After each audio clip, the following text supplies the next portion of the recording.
चला तर आज करूया छान पावटा, वांग आणि बटाट्याची रस्सा भाजी. तर हा पदार्थ खूप स्पेशल आहे. म्हणजे ही रेसिपीने मला माझ्या आजी सासूने शिकवली आहे. तर अशी ही रस्सा भाजी कणी कर्नाटक आणि महाराष्ट्राच्या बॉर्डर लाईनवर जी घरं आहेत कणी, म्हणजे बेळगाव साईडची हो, तर त्या साईडला ही आवर्जून करतात. तर तिकडच्या भागात कणी पूजा समारंभ असं काय असेल कणी खास, तेव्हा ही असली वालाची आमटी, वांग्याची भाजी म्हणजेच वांग जास्त प्रकारात केलं जाते.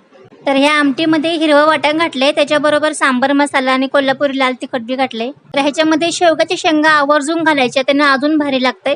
माझ्याकडनं होत्या म्हणून मी नाही घातलं, तुमच्याकडे असतील तर नक्की घाला. आणि सगळं झाल्यानंतर शेवटी थोडी चिंच टाकायची, म्हणजे ह्या रस्सा भाजीला किंवा कालवणला अजून भारी चव येते.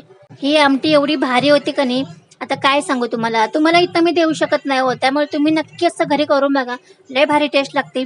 मग मंडळी चला आता पटापट लाईक करा, कमेंट्स करा आणि सबस्क्राईब करा.